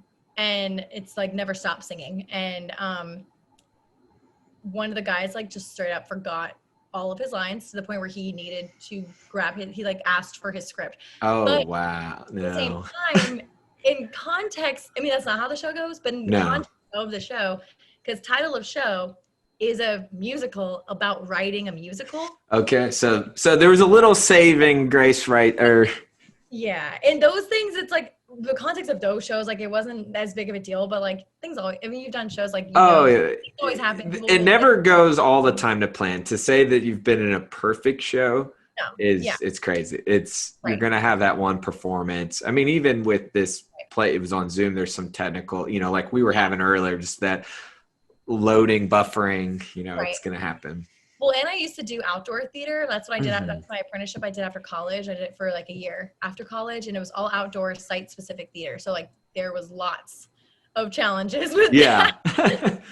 So I could go on a whole series of a podcast of all this crazy stuff that happened there. But like, I mean, it just is kind of funny. Like you really do have to just like play it off, like think on your feet and like be quick, I guess. And there's very few times I've like broken my character on stage, or like if I do, I like try to play it off like it's supposed to happen, like I'm supposed to laugh, But that's a talent in itself. I mean, I remember going back to Lion Witch and the Wardrobe. I can't remember if it was like we would do daytime performance and then in the daytime for the school groups and then at night for everybody.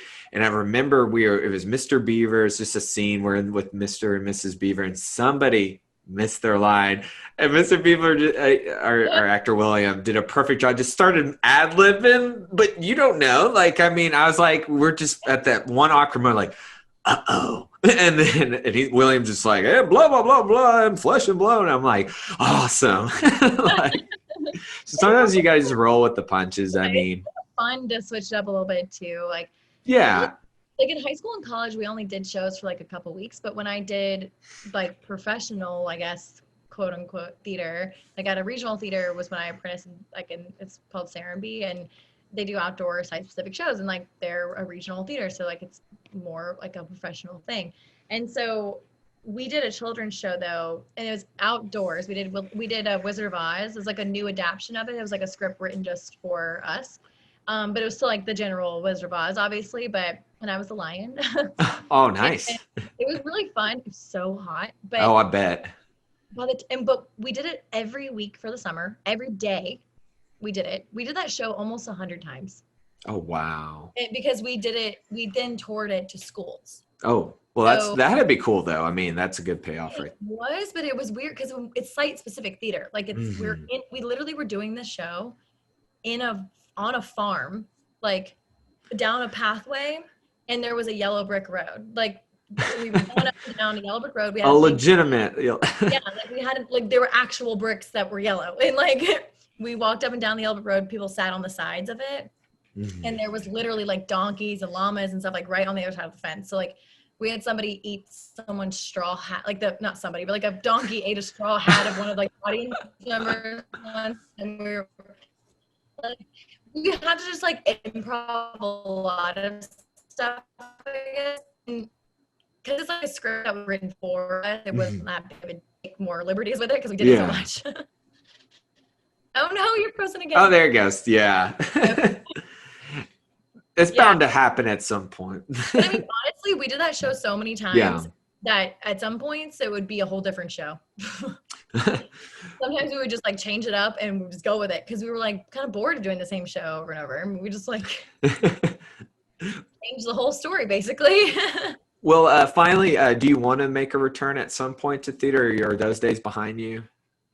Not really. I don't really want to do theater again just because it's like, like a time consuming thing. And Mhm. I mean, it was fun, but I don't really like auditioning, if I'm being honest with everybody. It's part of it. Doesn't matter how big of an actor you are. Everybody talks about it. I mean, audition is one of those most painful, like feels painful, like grueling, like because you don't know, I think if anything, I would rather get into film, but it's also like such a thing I don't know about. So I Mhm. don't really know. Like I've done some film auditions and stuff, but I don't know. Like it just feels, it's weird. I guess I never like filmed anything. So like, I don't know. Theater just seems like a little more like it's easier to like get into your character, I guess. You And could then do podcast plays. Those are coming around, I guess, especially now. I've seen some pop. Yeah, well, it's trying to be like radio plays, but like podcasts, especially right now. I've seen more yeah, castings for those, or like readings of popular plays. But that's cool. I haven't seen that. I was gonna say because now I've started a podcast and I have all the yeah, equipment and stuff. Like I am gonna start doing more like voiceover work. yeah, that's perfect. So it's like a little like not Should do it for as the gum company. I know, right? If we'll But tag them in this, we'll yeah, tag them. yes. Sponsored. This podcast sponsored by Five Gum. Not officially, Can you but do a quick pitch for them? Quick pitch. Do a quick pitch. I mean, here's my pitch. It lasts for a long time, and it's minty. What more do you need? Perfect. There you go. I mean, no one's like, you don't need to be pitched gum, you know? Like, Yeah. it's, in my world, I don't need to be pitched Yeah. gum. Like, if You it tastes just good, and it yeah. lasts for a while, it's good in my Hey, book. that's another good pitch right there. I mean, that's simple. Sometimes you got to keep it simple. Yeah, I like minty gum though. So Mhm. I don't know. I don't mind like a fruity gum. Well, a lot of the fruity gum, I mean, it's good for like 2 seconds. Like, it's like, it's kind of depressing. Although I will say Trident I haven't had it in a long time, but I remember liking it's an orange packet. I can't remember. I think like I a- know what you're talking about. It's kind of like a citrus kind of. Yeah. It tastes really good though, but it doesn't last for a super long time. No. You can't go wrong with the mint gum. Yeah. It's refreshing, it's good and it lasts a while. Well, Elsie, I want to thank you again for taking your time. Where can people find you right now and find the podcast? Yeah. So my Instagram, we'll start with Twitter. It's like the least probably that I tweet all the time, but no one's following me on there. So, which is why I tweet all the time. But it's 123 Lauren Marie on Twitter, 123 Lauren C on Instagram. And then our podcast is called Permission to Enter, available wherever you listen to podcasts. And I have a link to it on my Instagram if you can't find it. But yeah, our podcast Instagram for that is PTE podcast, like Permission to Enter podcast. So yeah. Well, welcome again, and correct. Welcome to the podcast world. Thank Look you. forward to more episodes. And yeah, thank you again. Enjoy the rest of your day. Perfect. You too. See ya. Thank you.